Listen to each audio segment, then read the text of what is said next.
19 мая 1536 года Анна Болейн, вторая жена Генриха VIII, была выведена из своих апартаментов в лондонском Тауэре и казнена. У нее был отнят титул королевы Англии, брак с Генрихом аннулирован, она умерла, как маркиза Пембрук, титул, подаренный ей королем Генрихом в 1532 году. Она была первой королевой, которой отрубили голову.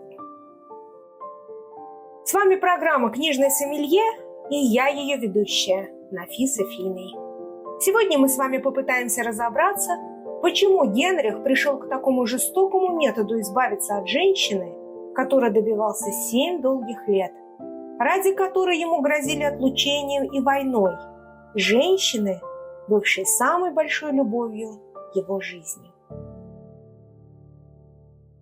Первомай был одним из традиционных праздников в весеннем календаре английского королевского двора и отмечался обычно с большой пышностью.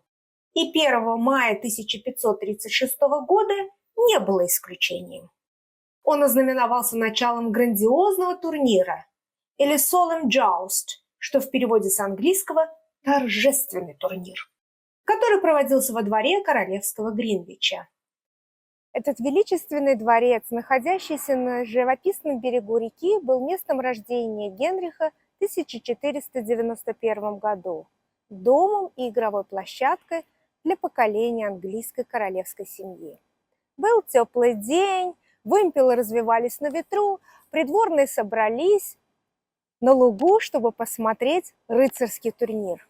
В назначенное время король занял свое место в королевском ложе, атлетического телосложения, энергичный мужчина 45 лет, высокий, более 6 футов ростом, с рыжей бородой. Он еще не был тем больным, с избыточным весом человеком-горой, каким он стал в более поздние годы. Анна Болейн, сидевшая рядом, являлась королевой вот уже 3 года. Одна из самых известных женщин в христианском мире. Она была на 10 лет моложе своего супруга, очень грациозная, очень французская. Она провела несколько лет при французском дворе, стильно одетая, но не соответствовала эталонам красоты того времени. Была низкого роста, смуглая, темноволосая.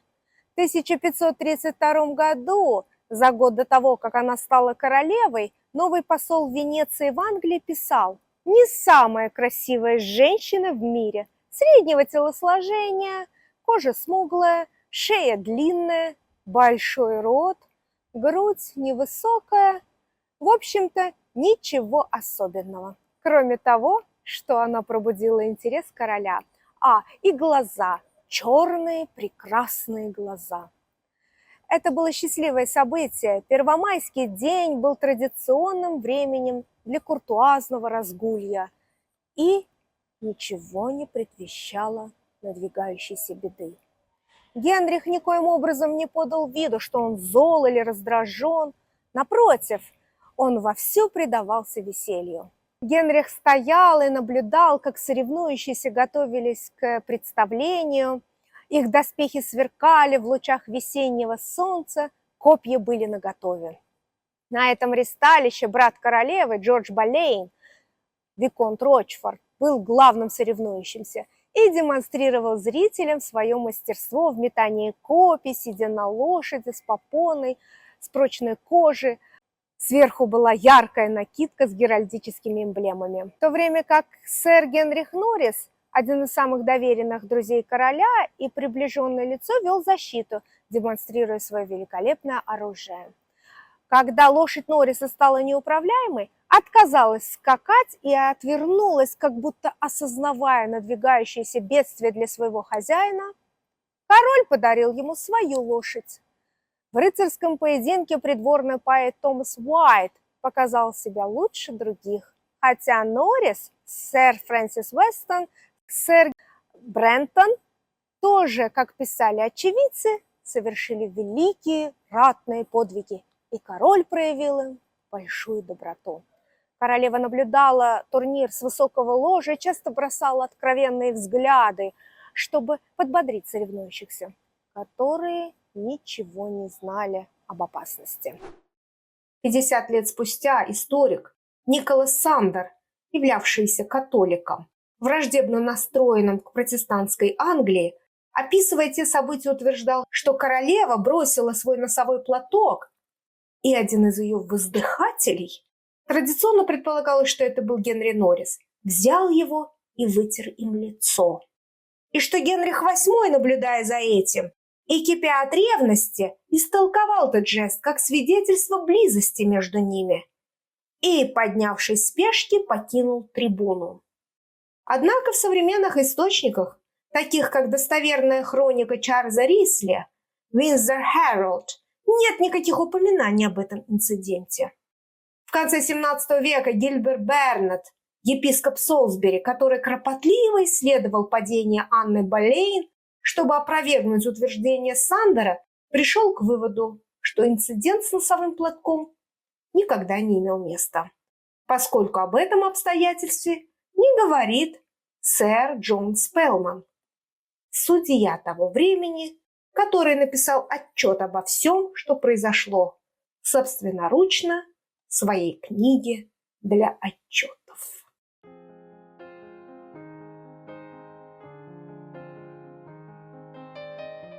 Генриху VIII передали записку. Прочитав ее, король, ко всеобщему изумлению, особенно королевы, отправился в Вестминстер, взяв с собой для сопровождения не более 6 человек и оставив Анну в одиночестве. Казалось бы, она королева Англии, с таким-то статусом, чего волноваться. Но она понимала, что разочаровала Генриха в самом важном, и теперь ее положение было уязвимым. Она не могла не понимать, что недавняя страсть его умерла, и что его любовный интерес перешел на другой объект. И теперь им движет нечто большее, чем просто увлечение на стороне. В течение нескольких месяцев двор был переполнен разговорами о том, что король после смерти Екатерины Арагонской является официально вдовцом и свободным человеком, поскольку Рим и католическая Европа так и не признали его брак на Анне Болейн законным, и почему бы ему не взять другую жену? Но это было еще не все. За неделю до турнира брат Анны, один из самых влиятельных людей при дворе, был публично оскорблен. Можно было бы предположить, что на то были причины.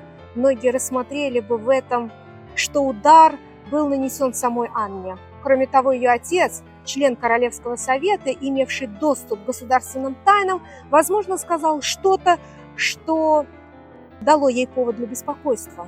Возможно, она догадалась, что членов ее семьи тайно и систематически допрашивают.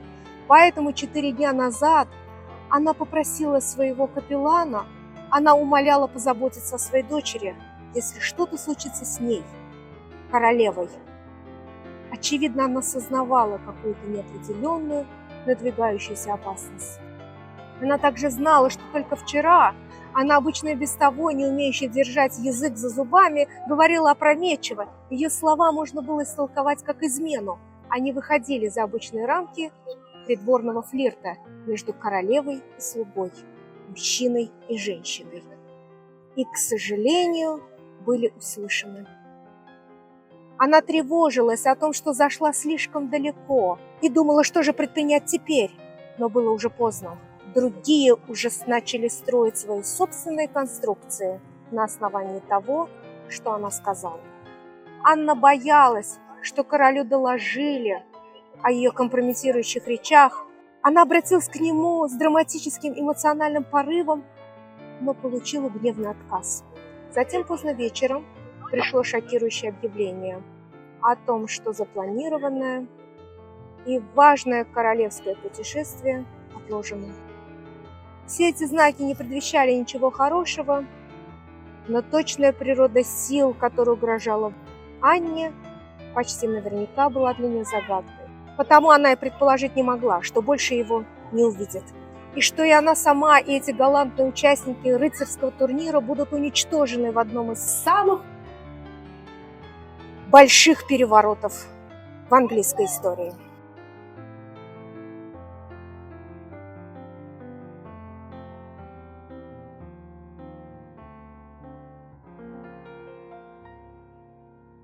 Итак, к чему привел роман «Женатый мужчина»? Желание занять место той другой и в результате все получить?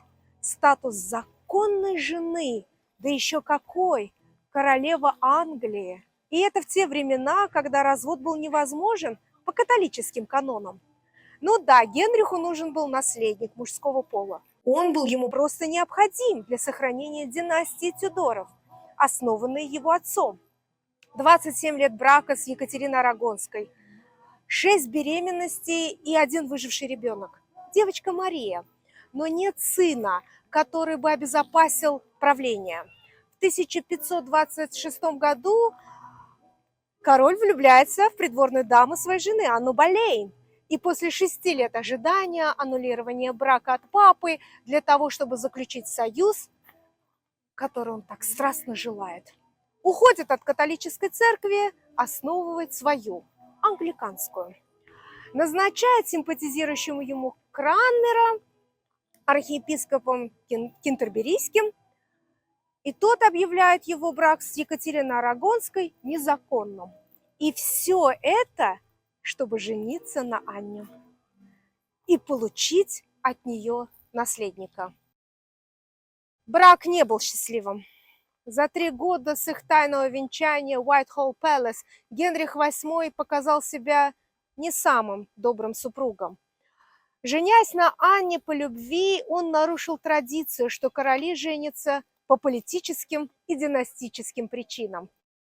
Единственный прецедент – это был его дедушка Эдуард IV, который женился в 1424 году на Элизабет Вудвилл, после того, как та отказалась переспать с ним. И это делало Анну уязвимой, ибо брак был основан исключительно на чувствах мужчины. Его бешеная страсть мигом угасла, и сразу же после первой беременности Анны у него стали появляться любовницы, и он говорил Анне: закрывай свои глаза, так же, как это другие делали до тебя. Жестокое и унизительное сравнение с Екатериной Арагонской. И ты должна знать, что я в любой момент могу спустить тебя с того места, куда я тебя поднял. И это женщине, которая была любовью всей его жизни. Перед Анной он буквально преклонялся, называл ее своей ненаглядной возлюбленной. Ей он писал до глубины души откровенные письма. Ради нее принес жертву своего ближайшего советника, кардинала Томаса Уолзи. Порвал отношения с римским папой и послал на постыдную смерть канцлера Томаса Мора и его близкого друга, соратника, епископа Джона Фишера. Оба посчитали, что король совершает нечто безнравственное и абсолютно недопустимое. «Король даже на час не может ее оставить», – писал Шепюи в 1532 году. «Он следует за ней по пятам». Теперь он ее завоевал. Из любовницы она стала женой. Она не была не рождена, чтобы быть королевой, не обучалась этому и не знала всего, чего ожидал от нее Генрих. Годы и фрустрация повлияли на нее тоже. Ей больше не 20 с чем-то, точного года рождения Болейн неизвестно. Записи в церковных книгах велись только для сыновей знатных семей. Когда на нее положил взгляд король, и согласно тому же Шепюи, она просто худая старая женщина. По временам Тюдоров, наверное, старше 35, уже старуха и уже достигла возраста, когда ее предшественница не могла зачать. Да и отчаялся король. Не оправдала всех этих усилий. 5 выкидышей и 1 девочка. Генрих был так уверен, что у них с Анной будет мальчик, что успел подобрать имена Эдуард и Генрих. И приказал загодя составить десятки писем для заморских правителей знати, в которых бы возвещалось о разрешении родов и явлении на свет принца. Когда же выяснилось, что младенец оказался девочкой, все письма пришлось наскоро переделывать.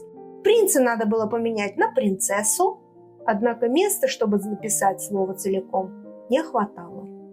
А потом король положил взгляд на придворную даму своей жены, Джейн Сеймур. Ох, как узнаваемо! Все случилось очень быстро. Сразу же после турнира в начале мая Анну Болейн арестовали в Гринвиче. Через несколько дней Томас Кромвель состряпал ей уже дело. Плевать, что даты прелюбодеяний не совпадали. Ибо в этом обвинили Болейн. Для пущей убедительности Кромвель приписал ей 5 любовников. Удивительно, что 4 из них были людьми знатными, влиятельными и состояли во фракции, враждебной Кромвелю. Только один был простолюдин, музыкант Смита. Вот его-то и разрешалось подвергать пыткам при допросе. И только один из них сознался. Остальные, а среди них был и родной брат Анны Болейн, отвергали обвинения. Историк Бинтов, когда писал о падении Анны Болейн, сказал, что там, где Борджиа использовали яд, Тюдоры использовали право. Ну да, дело Болейн было полностью сфабриковано Томасом Кромвелем, привело ее на эшафот. И все же давайте отдадим должное тому, что англичане в 1536 году обращались к закону. Хоть к формальному, написанному на коленке, таскались в парламент, хоть и ручной. В то же самое время Иван Грозный, имевший 7 жен, не особенно-то и миндальничал. Жена Марфа, 16-летняя, была отправлена в монастырь без объявления причин. А вот Екатерину Арагонскую Генрих не смог отправить в монастырь. Анну Долгорукую, 14-летнюю девочку, он утопил в озере. Сказал, что оказалась не девственницей. Следующую жену, Анну Васильевну, постриг монахине. Следующая Василиса, постриг монахине. Суд? Не слышали. Какой такой суд? Какое сфабрикованное дело? Не надо нам никаких дел, сами разберемся. А давайте заглянем к себе. 1842 год. Это даже не 15 век, не 16 век. Хаканское ханство. Казнена без суда и следствия известная поэтесса. Общественный деятель, супруга правителя, мать наследника, Нодера Бегем. Но сначала казнены ее 2 сына на глазах у матери. Такое Борджиа и не снилось. Итак, суд. В XVI веке дела о государственной измене происходили так. Никаких деталей обвинения не представлялось, никакой возможности подготовки к защите. Они не имели права приглашать свидетелей в свою защиту. И никакого перекрестного допроса не было. Да что и говорить, если человек дошел уже до судебного процесса, он заочно уже считался виновным. Ни у Анны, ни у тех, кого притянули к ней, шансов не было. Как когда-то сказал кардинал Уолзи, если корона бы была обвинителем, то правосудие вынесло бы приговор о том, что Авель убил Каина. И еще. Я вот думала, зачем нужно было фиксировать в следственных документах, что Анна жаловалась леди Рочфорд, что у Генриха не стоит. А вот в чем дело. Оказывается, раньше, если мужчина становился импотентом, то это приписывали к колдовству. Не то, что там у него прибор забарахлил, и надо бы там к доктору. Нет, это на него наложили чары. То есть, так можно было обвинить Болейн еще и в колдовстве. А дальше еще веселей. Технически, то есть юридически, Анна не могла быть обвинена в измене, поскольку замужем не была за Генрихом. Как вы скажете, такое может быть? Ее брак архиепископ Кентерберийский Кранмер признал недействительным на основании того, что у Генриха была связь с сестрой Анны, Марией Болейн, а по каноническому праву такой брак не должен быть. И об этой связи и родстве было известно всем сторонам. Дочь Елизавета была объявлена рожденной вне брака, бастардом. Но если нет брака, нет ведь и измены. Но судьи, среди которых был и родной отец Джорджа и Анны Болейн, так не считали. 19 мая 1536 года Анна Болейн была выведена из своих апартаментов в лондонском Тауэре и казнена за измену. Она была первой королевой, которой отрубили голову. До нее английские королевы изменяли, к примеру, королева Изабелла of Angoulême, чей супруг король Джон приказал повесить ее любовников над ее кроватью. Или Изабелла Французская, которая в открытую жила с любовником Роджером Мортимером, в то время как была замужем за гомосексуалистом Эдуардом II. Ни одна из этих женщин не получила какого-либо наказания. Более серьезное преступление в XII веке совершила Элеонора Аквитанская, которая подговорила своих сыновей свергнуть с трона Генриха II, отделалась 16-летним домашним арестом. А Матильда Фландерская, супруга Вильгельма Завоевателя, поддерживала своего сына против своего мужа. И ничего. Жанна Наварская, вдова Генриха IV, обвиненная в колдовстве, но ложно, как выяснится, была посажена в тюрьму на 3 года.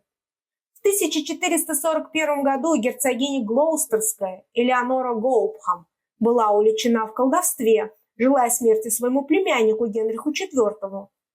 Избежала смертной казни. Вместо этого ее посадили в тюрьму на пожизненное. Ни одна женщина Англии до Анны не понесла наказание за те преступления, которые были инкриминированы Анне. Ничего такого не было и во Франции. В 1314 году 3 французские принцессы, среди которых была супруга наследника престола, были обвинены в прелюбодеянии. Любовники были казнены, они же сами были посажены в тюрьму. Их брак был аннулирован. После Анны женщин станет казнить намного легче. Еще один шокирующий факт. Анна умерла как католичка, хотя всю жизнь родила за протестантство. In this her dying hour she showed herself a devout Catholic, with a pious devotion to the Eucharist, despite her reformist views.